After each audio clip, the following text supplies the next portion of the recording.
Welcome to the Cookbook, where you'll learn about the real recipes behind building a business. Entrepreneurship doesn't look the same for everyone, and neither does success. You'll hear from entrepreneurs of all kinds, tech founders, coaches, creatives, and spiritual entrepreneurs.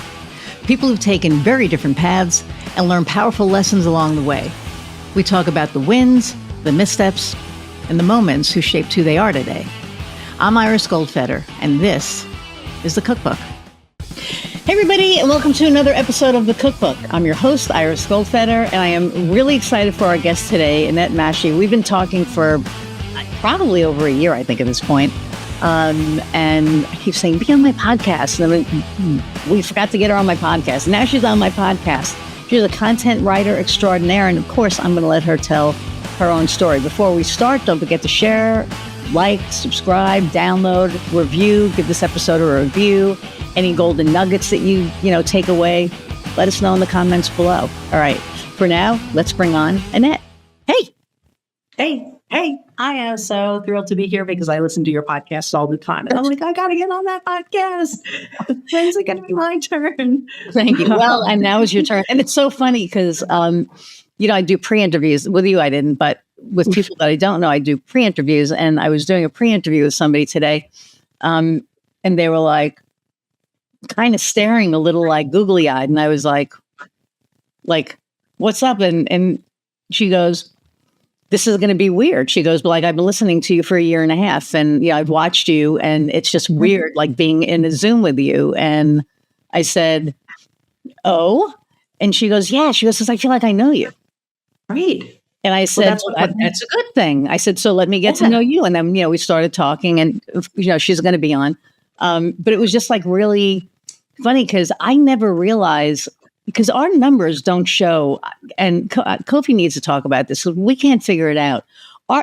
Everyone and their mother's like, I listen to you. I download your thing. I blah, blah, blah. The numbers don't show it. So I don't know. I don't understand how that all works, but that's not for me. I'm just here to talk and Kofi can figure all that stuff out. But it's just weird, right? All the people that are like, I listen to you all the time. And I'm like, oh, that's awesome. Doesn't show up. Yeah. But, No, but it could be that you have a steady following, but it's not like somebody listening every single week. Do you know what I mean? Like a basic and stuff, because there's weeks that I don't get up at 5 o'clock in the morning and exercise. And so those days I might not be listening to you. Right. Whereas like the week, right? I remember when I'm on vacation, I'm trying not to. I do get to sleep in. Yeah, yes. I know. But that's when I'm doing my exercises. That's when I'm listening. Yeah. So. And it's funny because I never listened to my own, I've never rewatched them. And I did for the one with Scott, because Scott and I are going to probably start doing some public speaking together because, we both have ADHD and we thought it would be it would be great having the two of us on stage.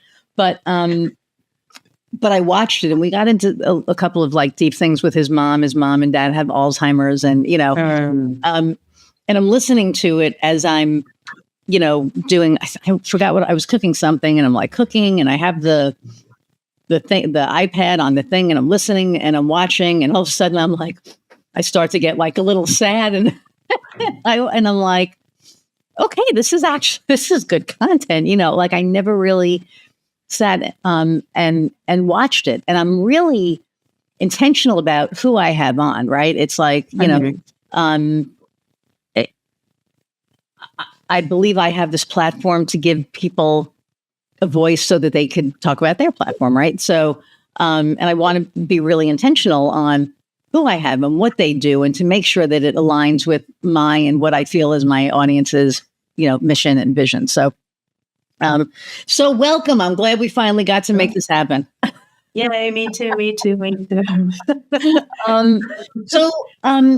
I said content writer extraordinaire, and of course that could mean a million different things, but why don't you tell us about you? Tell us about your journey on how you ran up my big story. No, not the rocky steps, but how I ran up the rocky steps. Yeah.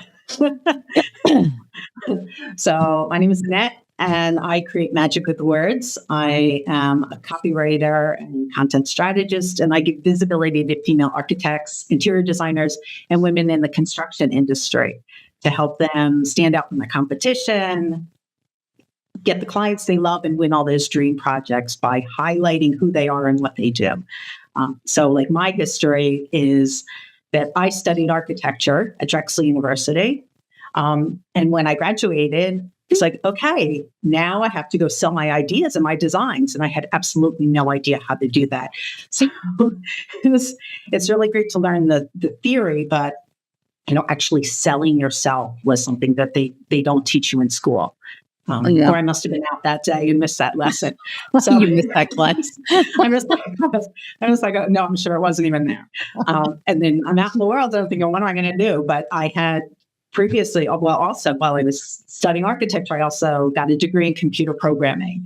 Computer programming was much more lucrative, still is probably, especially in the 80s when I went to school. So computers were like way up here and architecture was like way down here. Yeah. So, or maybe even lower. So, computer architecture. Right? Yeah. CAD. I mean, I did a lot of my final designs were on CAD. I used to stand by the plotter, like praying that it would print. Will it print? Will it print? Why doesn't it print? I don't know that people still get working. Why isn't this working? Technology, help me. Oh my God, that's so funny. Yeah, so I just continued with the computers, but architecture was always there. And so when I got the opportunity, let's say I worked at Intel for a while doing computer support. I was computer support. When I left Intel after 17 years, I'm like, okay, now what am I going to do? What do I like? And I realized that writing, I had always been writing in some way, shape, or form. So I jumped on the writing bandwagon and said, okay, well, I'm going to learn about marketing. And I did. And I started marketing with architects. And I thought, what a great way to combine the love of architecture with the passion for writing, put them together. And now I can market other people. So I can't sell my ideas, but I can help them sell theirs and position them as the right architect for the job. That's awesome. I love that. I love that, you can't, sell them your ideas, but you can write theirs. And I think that's it, right? It's like everything has to be in that person, that company's voice. A lot of people don't realize that. I think there are people that write content that are just like, well, this is architectural, so it should go this way. And it's like, yeah, that's not it. That's not how you get good content. No, and if you go to a lot of architectural websites, it says we design beautiful spaces. I'm thinking, no shit. Right. You better, or you're not going to be in business, right? So it's like, tell me something I don't know. We design dark, dingy caves that people hate to be in. Like, really? No, I don't think so. So it's just funny because I see that all over the place. Or like bespoke architecture. Like, what does that mean? I think that people know, speak the language of the person that's going to be reading it. Speak the language of the person that's in the room. Yes. And not about we. We're award-winning architects. Okay. But I guess there are some people who want award-winning architects, but most people want an architect who's going to give them the feeling that when they walk into the space or they walk into their living room, they're going to be able to sit down, or in the kitchen, they're going to be able to move around the kitchen and not bump into their spouse. Right. So it's funny. Handling knives. Yes. So I have a friend of mine, and was she on the podcast? She wasn't on the podcast. I should probably get her on the podcast. Her name is Susan Benedict, and she is an interior design architect. I'm going to get that wrong, and she'll yell at me, but she doesn't do interior design. She architects the space, right? So that you can navigate around without banging into your spouse. So you can open the oven door and not be like, there's only like an inch between you and the island, right? Like, so, and she's amazing. And I never looked at it like that before. But it's like the flow of a website. I mean, think about your website's supposed to do the same thing, the same way as you walk in the front door and then as you walk through your house, your website copy is supposed to do the same thing. You can't, like, hi, nice to meet you. Will you buy my stuff? I mean, there has to be that flow. Right. And I'm sure you see copy like that. Oh, yeah. Well, it's funny because we changed our hero image. Oh my God. What I think it was originally, I don't know, all on marketing solutions or whatever. And then, I changed it to something else. And because we leveled up, now it's your business has leveled up, your marketing should too. Right. And it tells you exactly what we do. Within 3 seconds, you know that we're going to help you level your marketing up. And then the rest of the story is going to tell itself as you kind of scroll down. And it was funny because I was meeting with somebody a couple of weeks ago and I was trying to explain that your website should really read like a book. It should be a story, right? So the first thing is, in 3 seconds, how do you solve my problem? Because if you don't tell me in 3 seconds how you solve my problem, I'm going to go to the next person who's going to solve my problem.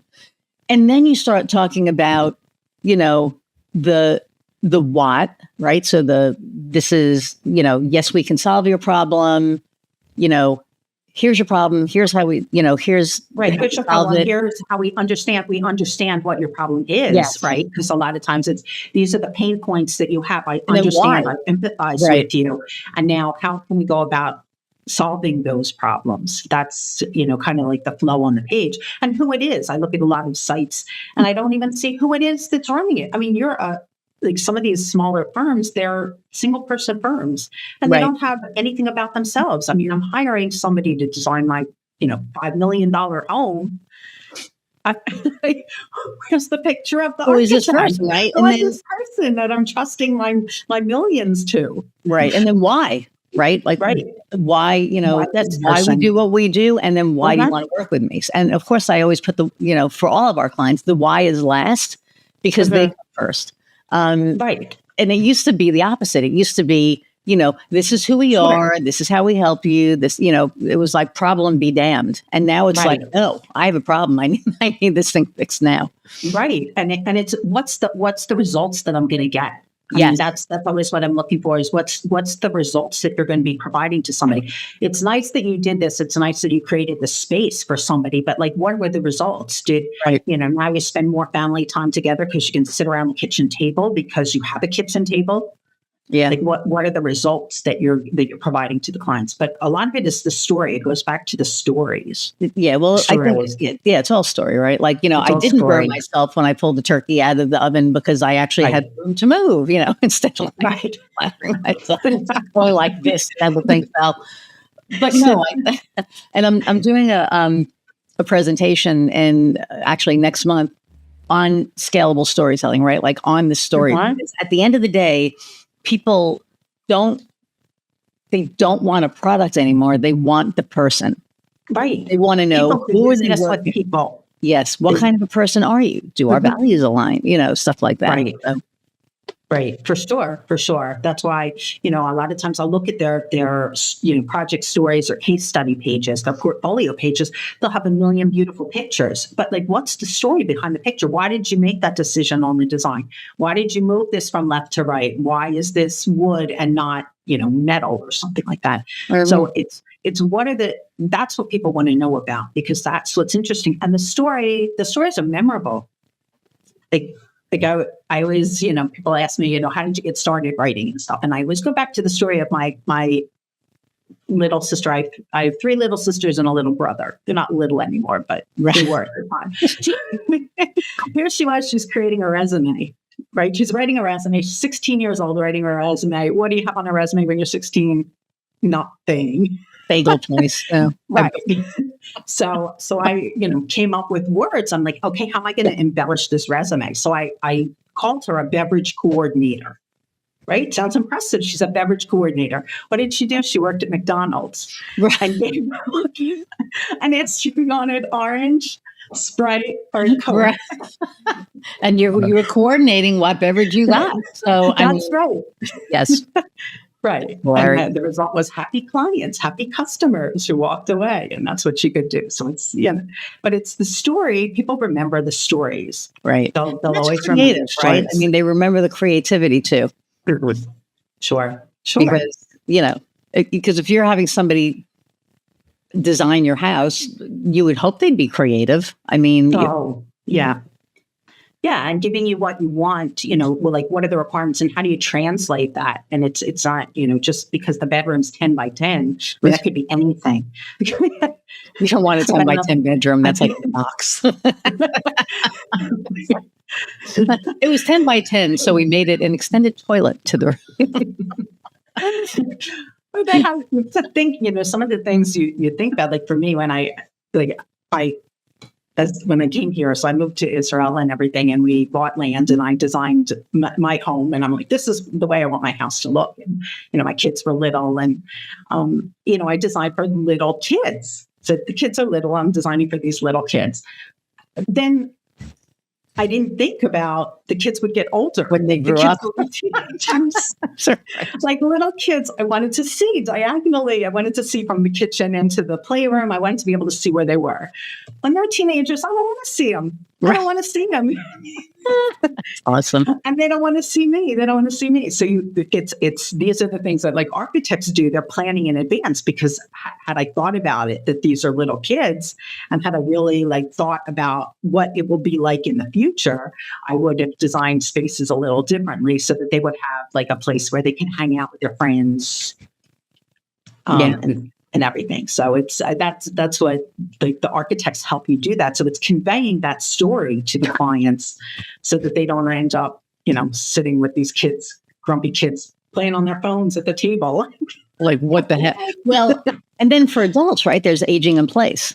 Oh yeah, there's a lot of that. So an old friend of mine used to do that, and it'd be like building the house so that yes, there's a high counter, but one day you may be shorter than you are, or be, it needs to be wheelchair accessible. So now there's a shorter counter as well. So it's kind of like and just making things accessible when you're looking at the design. So I think that's pretty huge too. But I love the teenagers. You don't want to see. The issue with the aging in place is that we don't want to admit that we're aging in place. We don't necessarily want to put those grab bars in the bathrooms. Yeah. So it's calling in the architect. They say, okay, well, let's put in the reinforcement in the wall so that when you can put the grab bars in the bathroom when you need them. But a lot of times it's convenient anyway. I mean, you don't need to be right. For sure. For me, it's like and you would want those things, right? I mean, stairs. Oh yeah, anything. My sister hurt her leg, and she had a bathroom in the basement and a bathroom on the second floor, and she's on the first floor. She's like, "Oh my, yeah." I had an acquaintance had her. I think her father, or I can't remember who it was, needed to use the little chair that goes up the thing. And, I was staring at it for a really long time. And she's like, "You want to ride it?" And I was like, "No, I don't want to," she's like, "Come on, you want to ride it?" And I was like, "No," because then that's like akin to her, right? It's like kind of going, "Yeah, sure. I don't want to do that." So she goes, it was her father. He comes out and he goes, "Get on the damn thing already." So I was like, okay, fine. And there's like a little seatbelt on it, which I didn't think about, right? So I sit in the chair and I don't put the seatbelt on because I'm not going to, fall. Right. I fell. Because there's like a little turn and you don't account for the turn. And I saw the turn and I was like, I didn't fall far, right? Because it's like, right there. But I just like went rolling out and he was like, "I told you to wear the seatbelt." I was like, all right, whatever. But, for him, and I actually asked him, I said, "So when did you, put this in?" And he said that his wife was getting, he wasn't getting older. His wife was getting older.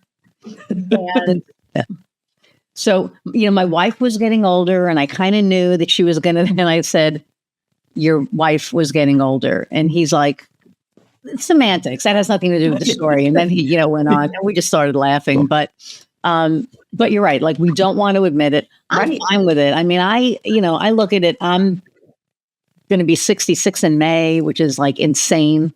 And there are days that I feel it. I mean, there are days that I'm like, oh my God, this hurts. Like, why does it? And then now I'm trying to get into better shape because, right?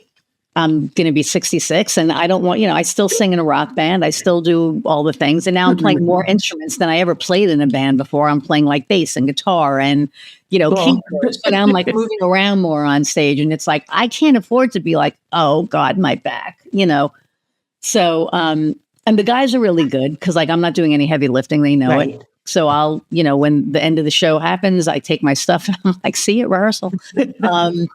So that's like kind of an advantage, but we want to really be cognizant of that. But anyway, I don't know how the hell we got onto aging. So let's talk about.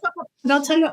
I'll give you an example. I just recently wrote an article for one of my clients on elevators, putting an elevator in your home, and the benefits of putting an elevator in your home. And it's not as expensive as you might think, because if you take a look at what it would cost to move into like an elderly care place. Oh, yeah. Right. Like it's an option to have the elevator. And if you put it in like now, then you can use it. If you're taking stuff up that big TV, you don't have to lug it up the stairs if you want it on the second floor. Yeah. So, so there's a lot of benefits to having that or creating that separate space for like live-in help. Yeah. If you need to live in help and things like that. So it's, people need to think about it. But, interesting. Yeah, lots of articles. Okay. A lot that you've written. Okay, so you mainly write for architects? Architects, interior designers, and then anybody in the construction industry, because that's where my background is. Okay. All right. Yeah. So your journey to, becoming like what made you go, I don't want to work for anybody anymore. I'm just going to do this thing myself. Because we all have that moment. Like for me, it was like, I don't want to collect unemployment. So I'm going to do this thing, right? It was out of necessity. But, a lot of people I talked to were like, they just hit a point and it was like, yeah, I'm done. I don't want to do that. So what made you go? Corporate America, I guess. So I worked for Intel for 17 years. Yeah. And I realized that in all that time, I think I only went to one retirement party, if even one. And yeah. And so like I began to look around and wonder what happens to these people. Like, do they just get like pulled up on a spaceship or something? Like what happens? UFOs. Don't know. I was like, I wonder what happens to these people when they hit the age of like 50. I started seeing, and it's cost reduction over a period of time, and they would the company. I mean, it wasn't. I'm not going to say it was age discrimination because but you would reach a certain point and they would offer you the early retirement. Do you want to leave? And now I feel that song coming in my head. Should I stay or should I go? Oh my God. And that's funny, right? Because like a lot of people, like my wife's been at her company for 21 years. Uh-huh. That's unheard of nowadays, right? People work 5 years and leave. They work, and she, you talk about retirement parties, like it's like every week now, every month, it's like, yeah, we're going to so-and-so's retirement party. I'm like, oh, so now she's going through this like hiring thing where she's hiring all these like people to take the people who retired, place. But with that retirement comes all of those years of experience. Sure. Right? Well, that's what they were doing. They were like, because they're expensive employees. So the expensive employees, they say, okay, well, we want to cut on our costs. How do we cut on our costs? We get rid of the expensive employees. So they would get rid of the expensive employees who are older, and they'd bring in the younger employees, or they'd outsource the work to Asia or wherever. And so I just saw that happening within the company, and I said, well, it's now or never. I mean, if it's not this year, then it's going to be 2 years from now. And what will I be 2 years from now? Just older. Because I didn't find the fountain of youth. And so I'm not going back in age. I'm only going to be older. And it'll be harder for me to find a job. So I left. I said, I'm going to leave. And my plan actually was to teach English to Israeli kids.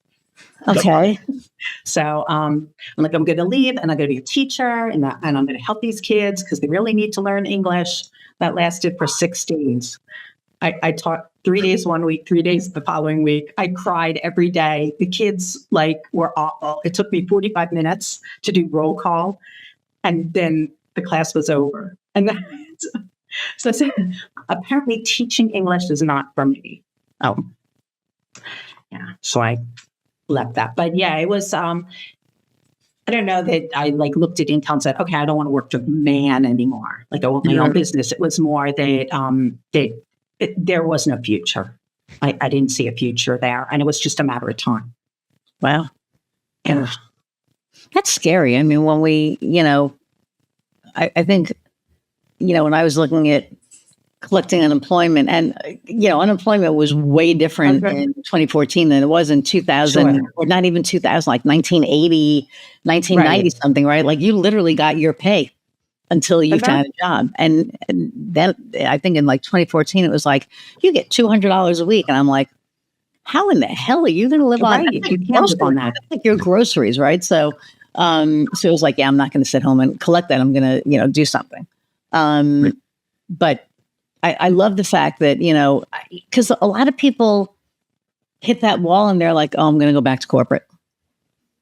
And then there's those. It's not the same. Yeah. Yeah, it's not the same. I mean, we grew up thinking you went to school, you went to college, you got a good job, and you stayed with that company until they gave you the golden watch. And that's not the case. It's not the case anymore.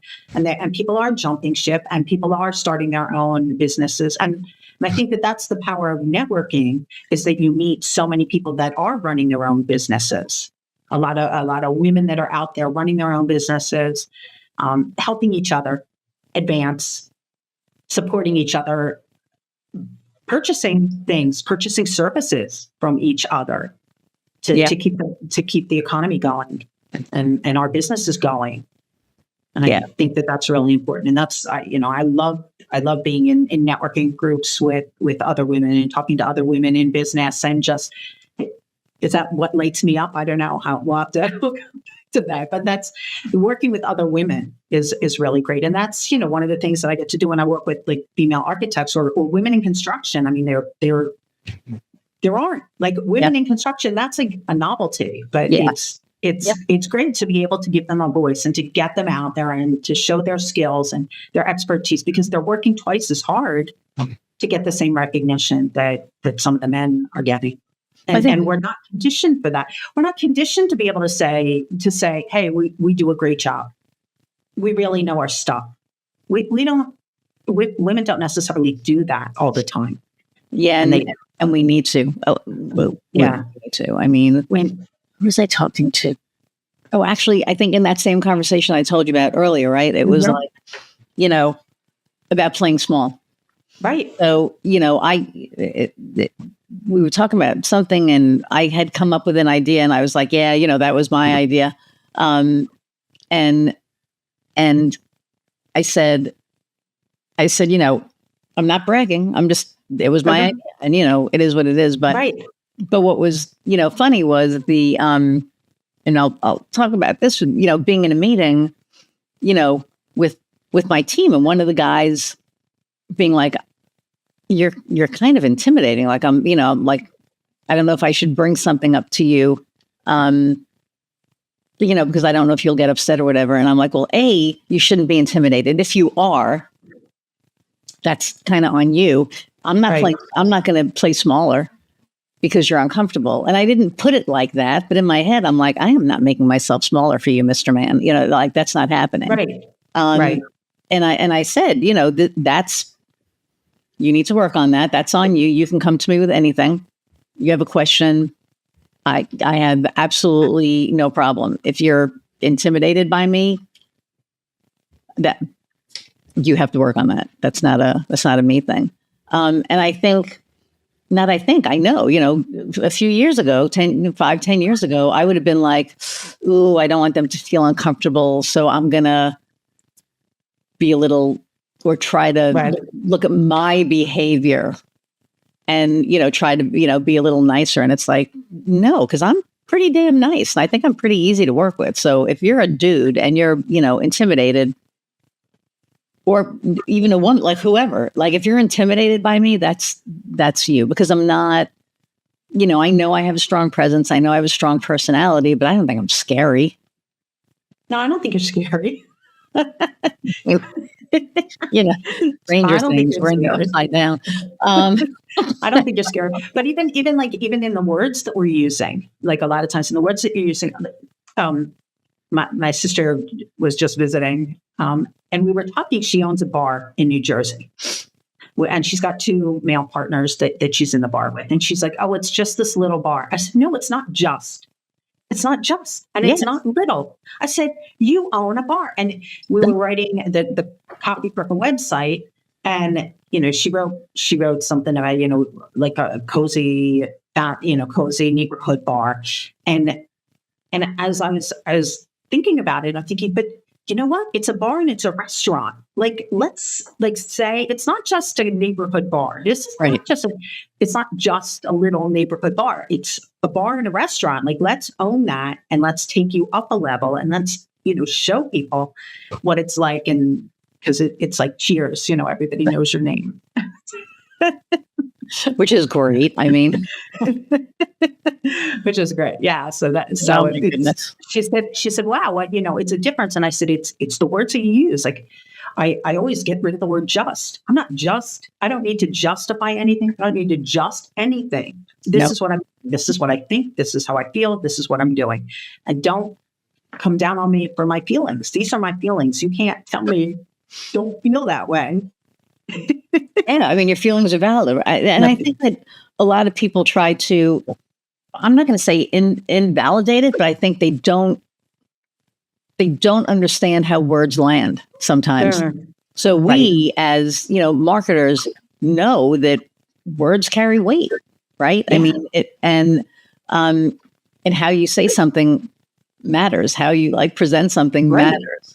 So you're 100% right. Not like, well, just a little neighborhood bar. No, this is, we're a bar restaurant. We offer, like specialty. What did you say? Special drinks. Specials, right? Like custom cocktails, whatever. So that so it elevates it. But we're doing it for not just ourselves and each other, but I'm looking at, I have 2 daughters, and one is 30 and one is 27. I think she told me. She told me. I'll get back to you on that. I love that. I don't know how old they are. I just popped them out. It was so long ago. It was years ago. 30 years ago. What do you want me to remember? I'm 63. I'm not going to remember. I can remember my name in the morning. Oh my God. So it's doing it for them. It's showing them that there's another way. Not to say that, maybe my mother didn't barefoot pregnant in the kitchen. I mean, there's 5 of us, and that's pretty much her life story. But also, when she reached a point in her life where my siblings were a little older, then she went out and got a job and started working. So she was manager. She was a teller, and then she became manager at the bank branch. So you can see that she was doing something. And like, I look at it as the things that I do, my kids are watching, and I want them and their friends to see that it's possible for women to be out there, to own their own businesses, and to make decisions on their own, and not be told by somebody else. Yeah. And the fact that that's still an issue in 2026 just blows my mind. I mean, it's like, I sit here,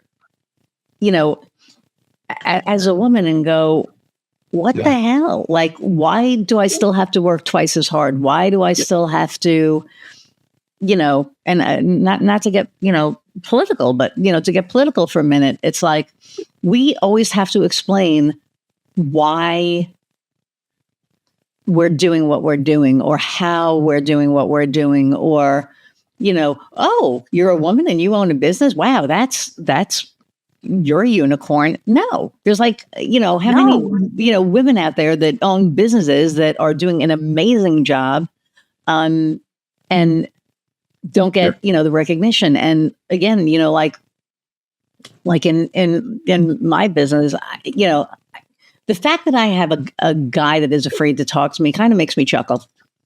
It really does. Cause it's like people who know me, I'm probably one of the easiest people to talk to. I really don't think I'm scary. I think he's scared maybe because of maybe the culture. There could be like a million different reasons, but I really kind of took that to heart because I was like, okay, so now it's the big scary woman, right? So it's not the big scary guy that walks in and does whatever. It's the woman. So we just need to get past all this crap because whenever I talk about it, it just pisses me off. But anyway, sure, no, sure, and you want the respect. You want the respect. Like I try to think about what it was like for working at Intel and what was I like when I first started, and did I voice my opinions and the way I felt, or was that something later on that came with time? Now I just with time and age, right? Like now we don't give a shit. Right. We're just like, I don't care. I don't care what you think. I don't care. Like, it doesn't matter to me. People were talking about, like, should I change this? Should I change that? I'm like, no, I'm 60. I don't care. And it's no problem. It's like, yes. And I have like one of my clients, like, I will never work with anybody else because nobody will ever shoot as straight as you do. Oh, well, there you go. Right. And I'm not a jackass about it. I'm not like, oh my God, what are you thinking? Because I have been in the room where somebody was assessing somebody's business, because the person was going to hire them for marketing. And they literally are like, why would you do that? What made you think? And I'm like, they're not a freaking marketer. They're an HVA. You know what I mean? It's like, that's not what they do. So, I go into a business and the first thing I look at is what are they doing right? Like, what can I look at and be like, okay, what marketing you're doing a great job here. We are good here. You are rocking and rolling. Don't need to touch this. Over here, nothing. This is why. And then the next thing is like, now I can see why you called me. And so since you're doing this right, you don't need help here. You probably need a little bit of help here. And I could definitely help you here. And and they're like, I've had people go, oh, I don't suck. It's like, no, you don't suck. No. But you're not a marketer. You're a roofer or you're an HVA. You know what I mean? Like whatever it is, that's your expertise. If there's something wrong with my roof, I am not getting my ass up on my roof to fix it, right? Number one, I'm going to probably break my ass, Me too. Right? Or, I'll fall through the house, whatever. So I call the expert. And that's what, and that's what they do. When they hire you, when they hire me. So, but I'm doing the same sort of thing when I look at when I look at people's websites and stuff like that. Like what do they need to do, and what do they need to do maybe right away? Like what'll get them a quick win, and then what can be something that they can push off. Like that's the way I look at it. And because I'm auditing websites for some of these people just to kind of give them an idea, or their LinkedIn profile. And I'm like, your LinkedIn profile says that you're like CEO of your firm. Well, that's great, but like, tell me a little more about the firm. Like, what kind of buildings do you design? Do you believe in sustainability? Like, what are you looking for that somebody on your LinkedIn profile, just that one headline can make the big difference because you're commenting on somebody's post. That's what they see. So you might as well say something other than, owner and architect. Like, yes.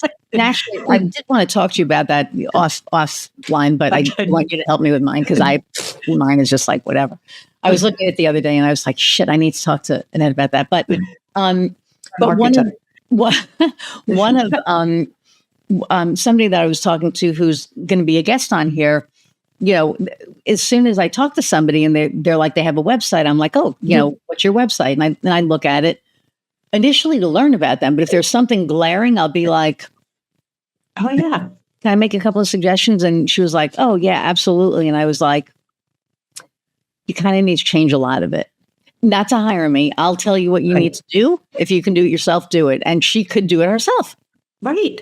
So she made the changes and she was like, oh my God. So she sent it to me. And I looked at it and I was like, that's you. Like you can just change a couple of colors right on the background. Like there's just little things that you can tweak that make all the difference. Sure. Make all the difference. And, you don't have to break the bank and you don't, have to necessarily hiring a marketing. I like one guy that I helped out and I was like, okay. And he's like, well, what do I owe you? And I went, nothing. I'm just, I just saw something and that's how you course correct. And now you're good. And he's like, oh, and this was like, I don't know, a few years ago. And then he called me up in December and said, hey, I'm ready for the next step. Yeah, I was going to say, who remembers you and how you made it feel, and how you just out of like generosity, not for anything in return. Right. It's not. And I tell everyone, I'm not transactional. It's the relationship. It's the relationship that you're building and things like that. And that's where business is done, with that relationship. How can I help you? What can I do for you? I mean, even looking at my sister's website, that she did the website. So she hired my daughter to help her to the website. So I like look at the menu across the top and I said, well, you don't want reviews that up, the upper, I don't know my left from my right. So I have to look at my rings. So my upper right hand corner, don't laugh. Sorry. Oh, I thought you were kidding. Okay. I'm sorry. I'm totally serious. And you can laugh because I laugh. And I'll tell you for years, I just never knew. 63, can't tell my left from my right. So my right hand, so the upper right hand corner, it's just, I told her, don't, like the last item on the menu should be contact. 100%. Yeah. Contact us. It's not, and it said reviews. And I said, no, reviews have to go a little further over. It's contact. And she said, and the reviews should really be further down on the page. That shouldn't be in navigation necessarily. It shouldn't even be navigation. Yeah, she does. And probably there's nothing on the page anyway. There's probably, which probably could be hidden, but we'll get to that later. But, the 30-year-old helping my sister. So it's fine. But it was just kind of to get the idea. And then I was trying to explain to them what the flow should look like. And, you have the banner, the hero section, and then you have the buttons, and then you have like some text about the specials. And it was just funny to go through the whole thing. But these are like small tweaks that make a big difference. It doesn't have to be, you have to pay me for it. That's why I'm giving them the free audits, just to kind of give you an idea of what you might be able to change and then what you could have somebody else help you with. Right. And we do the same thing. Like we have we call it a website performance report because I put audit on there. People are like, oh my God, you're going to audit us. And I'm like, I'm not about that. No, it's not that kind of an audit. Right. Whew. I'm just looking at my the navigation website audit, but Yeah. And we can probably check what would be the best words for that. I mean, that's also like, I was like, oh, should it be audit? Should it be this? Should it be that? Like, as a working with words all day long, I'm trying to figure out what's the best word. Yeah. What's the right word? I cheat and I use Word Hippo. Like if I get stuck on something, that is like, you can sponsor us if you want, but seriously, that is like my go-to because, there's like, I don't know, thesaurus online or whatever. But I go to Word Hippo for anything. And it's like, bam. And actually now I go to chat. Right. We go to chat now. Yeah. It's using Word Hippo all the time too. Yeah. Because Word Hippo is like, okay, I need a different word for this. But with chat, it'd be like, okay, so what I'm trying to articulate is this. And I can, oh, you mean this? It's like, thank you. Yeah. And it literally just helps you. Answers. Right. Yeah. I could pull from 6 different answers and say, I like these words, these words, these words, and these words. That's the sentence that I'm going to put together and then put it back in and say, does this make sense? Fix my grammar. By the way, I used to think that thesaurus was a dinosaur. That's amazing. That is amazing. Especially as a writer, that's amazing. Well, I was 15. I'm like, oh, it's a thesaurus. I'm like, oh, it's a brontosaurus. It's a green dinosaur with these little cream-colored I have no idea. Scales that you flow through. Like a stegosaurus. A scaleosaurus. It's a thesaurus. Whatever. That is awesome. But you can actually, make it look like a dinosaur. You could take a green book, right, and like open it up, and then you've got like the pages could be this guy. I got this whole thing in my head now. That in the Rocky song. Now you're going to have the Rocky song. As we're here's the da da da. Here's your dinosaur. Da da da. Here are the words you need. Right. Yeah. And you can make it like a word dinosaur. And so each page, right, like you can make it look like a what the hell is that thing? I can't think of the name that I'm looking for. I can't think of the dinosaur that I'm thinking of, but it's like the one that, kind of has like the rounded back. Right. So you could kind of make it look like that and have a word dinosaur and then have like all the different, words. Yeah. I don't know. Market but word dinosaur, thesaurus. Super little toys. You can sell it as like action figures. Yeah. I mean, so there's a show on Australian TV. It's called Acorn TV, and it's My Life is Murder, and it stars Lucy Wallace, who used to be Xena, warrior princess, right? Okay. And so last night on the show, they're doing something, and she's like doing this. She's a cop or a police helper or whatever.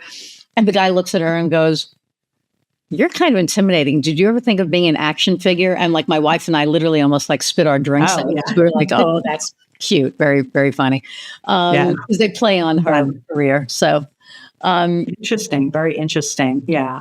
And I think with ChatGPT, or I use Perplexity and people use Claude and stuff like that. I mean, I think that there's so many more options when you're marketing yourself to be able to market with that. Because I'm always looking at, you take the story that the person has, the project story that they did, take that story, turn it into a blog, turn it into a newsletter, turn it into social media posts, and then you have more visibility because you're everywhere. You're getting out there for everybody to see. Yeah. And you want multiple on social, I mean, on AI. I mean, you want to be social. I can't even talk. You want to be visible on chat. You want to be visible in Perplexity. You want to be visible on like all of those. And so like I keep telling everybody, SEO, it's not gone, but it's changed. Right. And so you need to be, AEO, right? Like the answer needs to live on your website so you pretty much have to figure out what the hell is somebody going to ask so that the answer is there. So that when they put it in Gemini or, wherever, that blurb comes up that's on, your website. And so that's what we've been doing for our clients. And I had one guy last week, I said, okay, so like, what questions do you think people are going to ask to look for you? And he gave me a couple and I said, yeah, but like what, I need to put verbiage on your website that's going to answer that question. And he's like, what am I, a magician? And I said, yeah, you kind of need to be now. Right. I mean, you need to be able to be Kreskin and figure out, like what are these people gonna ask? And I kind of love that because now you're like one step ahead. Right. And I'm looking at it with the blog writing and strategy. I'm looking at it. What are people asking so that I know what kind of blogs to create? Right. So and they look at the blogs for the content. So that's they're looking right. It's all pulling everything together. So like, I'll ask, we're talking about cost, cost is huge. Right. I mean, cost has probably always been huge, but I think even in 2026, it's a bigger factor.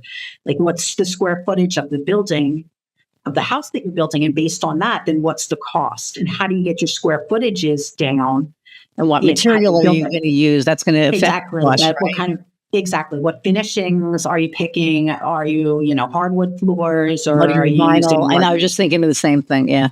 Yeah. So all of that together, and let's write an article about that because that's what people are going to Google and that's what they're going to read about. And so if I'm using like, I guess, ask the public or answer the public, I'm not quite sure which one it is, but like I'll go in and type in to figure out what are people asking so that I know what kind of blogs where we should be targeting to be able to have those kind of blogs. And then linking the blogs together is huge. so that I can go from, let's say I talk about the countertops and we talk about, what counters, if I use marble, I mean, obviously Italian marble shipped in from Italy is going to be. Not from Jersey? Not from Jersey? Shouldn't be from Jersey? Okay. I've got, I just thought. Maybe. I don't know. Well, Tony, who's from Italy and Jersey, makes the Italian marble. No, go ahead. That's right. It could be. I'm not made by an Italian. By it could be. I'm not judging anything that they want. Yeah. So it's using that to, and then now the article that is on the website about countertops. How do you select the right countertop? Then you link it together. So now you're getting more traction because somebody's reading about square footage. They read about the countertop, the choice, and then they read more in depth about what the countertop choices can be.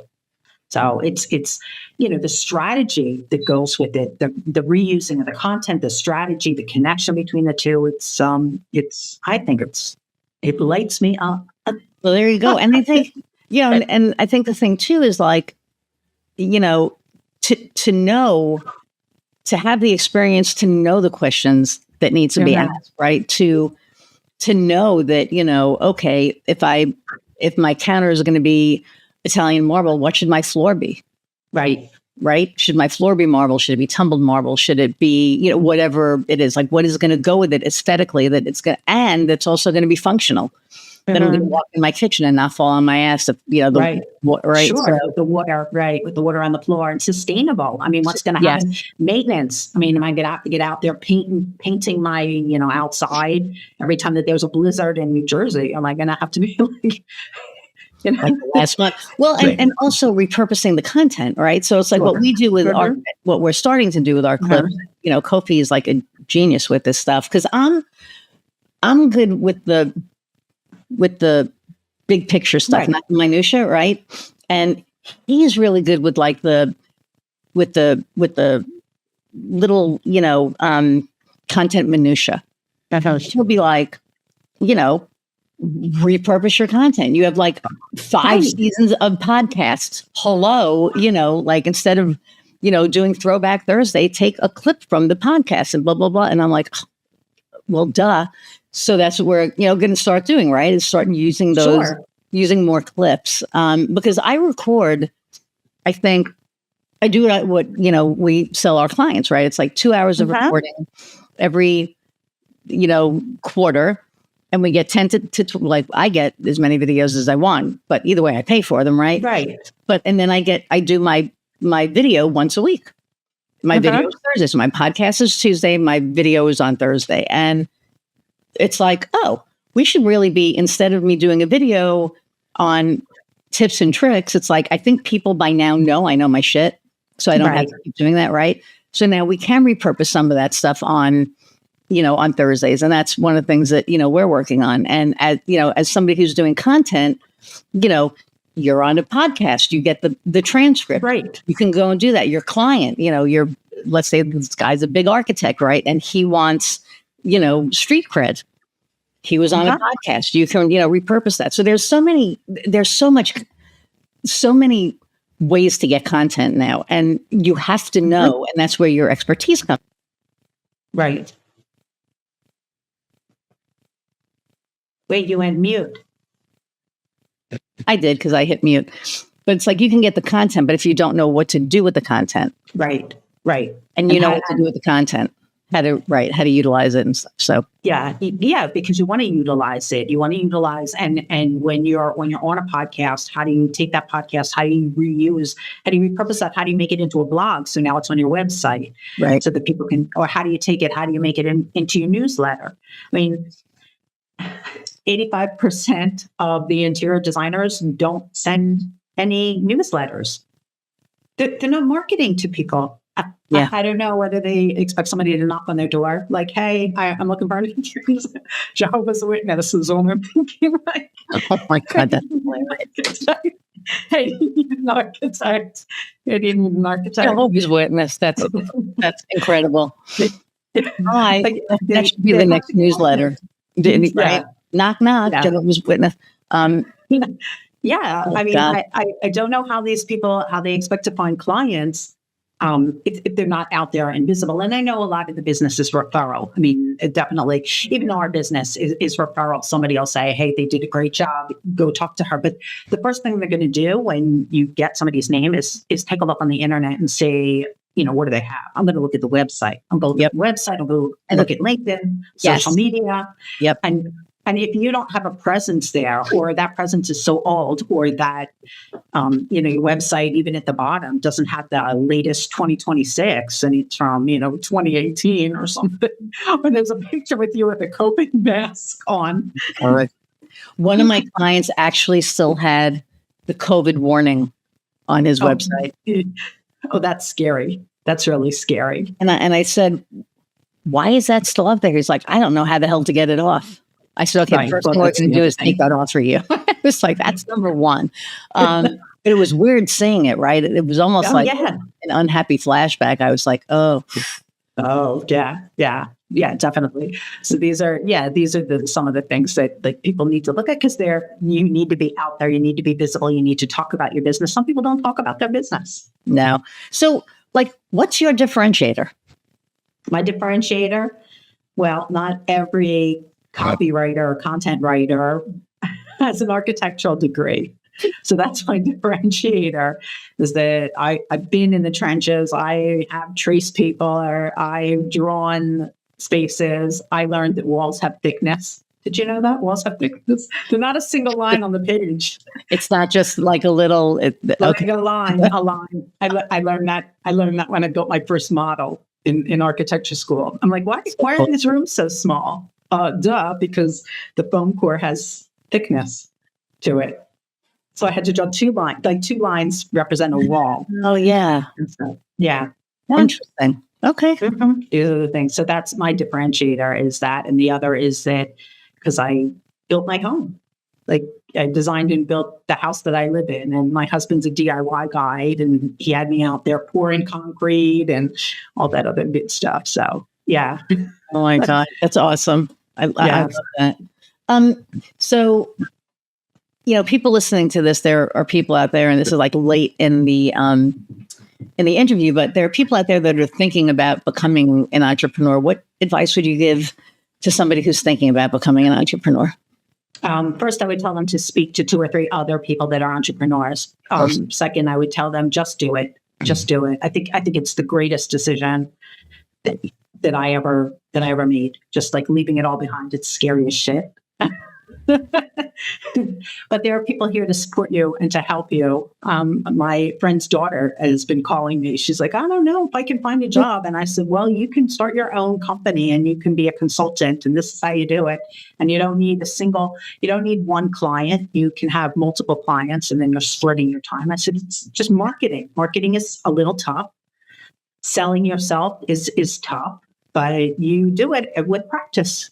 Takes time, patience, and practice, but just do it. Just do it. I love that. And what is it? Patience.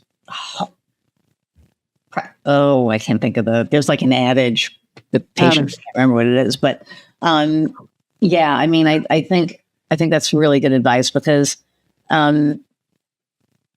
don't know. It's like, I see these new businesses out there, and they're there for like 3, 4, 5 months, and then they're gone. And it's like, and I just saw something on LinkedIn. I can't remember who it was. Well, I'm not, even if I can remember, I'm not going to say who they are, but, they were pretty much like, this is really hard to write, but after 6 months, being in business, it's just not sustainable. And they closed. And I know who it is now. And I almost wanted to call them up and be like, hey, and they know marketing, like they know stuff, but it's like, just because you know something doesn't mean that you know how to make it work for you. Right. And your business should support your life as well. Yes. Like making that switch to not be working 24/7 and things like that. And choosing who I want to work with is really important, so that I'm not working with people that drive me crazy, or they'll demand, that I pick up the phone at 11 o'clock at night and things like that. So, setting boundaries, it's hard. It's hard. But I think that when you get people behind you, when you find your tribe and you see other people doing it, and you support each other, I think it's so much easier. It's so much easier. And you learn from mistakes, and you learn from the failures as much as your successes. And just doing the thing is what makes the difference. And you're never going to be ready. That's the other advice I'd give people. You're never ready. You can't wait till everything's like picture perfect, because it's never going to be. It's progress. It's time. It's progress. I love that. Believe in yourself. Believe in yourself. Yes. I think that's probably key. If you don't believe in yourself, it's, and I always say, if you really want to get to know yourself, become an entrepreneur. Oh, yeah. Right? Because you are going to learn everything. Are you reactive? Are you responsive? Are you, I used to be really reactive, reactive. And now I'm responsive. And that took years. That's good. Yeah. To be able to go, okay, not happy with this, but I'm not going to react right away. I'm going to sit with this and kind of ruminate a little bit, and, and then kind of go from there. So, I think we're always a work in progress, right? So, yeah, I think so too. All right. So where can people find you? People can find me. I hang out all the time on LinkedIn. That's the best place to find me. I'm posting. And my website, of course, writewizards.com. And I can send you the link for the audit. If anybody wants to do an audit of their website, I know the big word audit. I think I asked people on it was April 15th. I'm like, does the word audit, is that a good word to use? I was like, oh wait, that's like tax day. And right now, no. This is probably not the right word to use today, but maybe tomorrow, or maybe So the Can Your Clients Find You content audit. That's awesome. Okay. And I want to thank you so much for taking time out of and I know it's late there. So, or later. Later. And then you've been answering this the whole podcast, but the last question that I ask all my guests is, what really lights your fire? I'm going to go with the standard dog answer. There's nothing I like better than getting up at 5 o'clock in the morning, coming downstairs and letting the dog in so that I can cuddle with him. So, my dog, my little black dog Max, is my life. I mean, my kids are okay too. I guess I'll throw my husband in, but awesome. Because the dog just loves you for who you are, and it doesn't care. He doesn't care. Shower. No. He doesn't care what you look like. He doesn't care what you're wearing. No. And it's so funny. My wife and I joke because, she comes in, I'll be in here, and, the first thing she does is, where's my good girls? Where's my good girls? And she gives them a kiss, and then she's like, hey. I'm like, hey, sometimes she'll turn over a kiss, right? But for the most part, it's like, hey, I'm on. I'm like, okay, I see how you are. But then I do the same thing. I'm like, they're so happy to see you, right? Yeah, they're so happy to see you and give you kisses and wiggle butts and the whole thing. So I get that. Yeah. Thank you so much for being here. Thank you for having me. I'm so glad we had this. Hang on one second. I'm going to say goodbye, and I'll be right back. Okay. Everybody, thank you so much for hanging out an hour plus again. I hope that, you found Annette as amazing as I do. And if you're an architect out there and you need an experienced and not even that, somebody who freaking has a degree in architecture who's going to help you with your stuff, get hold of Annette. She's going to do an amazing job for you. Everybody, please like, share, subscribe, leave a review. Reviews are awesome. And if there's something that helped you in this episode, leave it in the comments below. All right. I appreciate you all. I love that I get to do this. It's my favorite thing to do. And until next time, go out and find what lights your fire. See ya.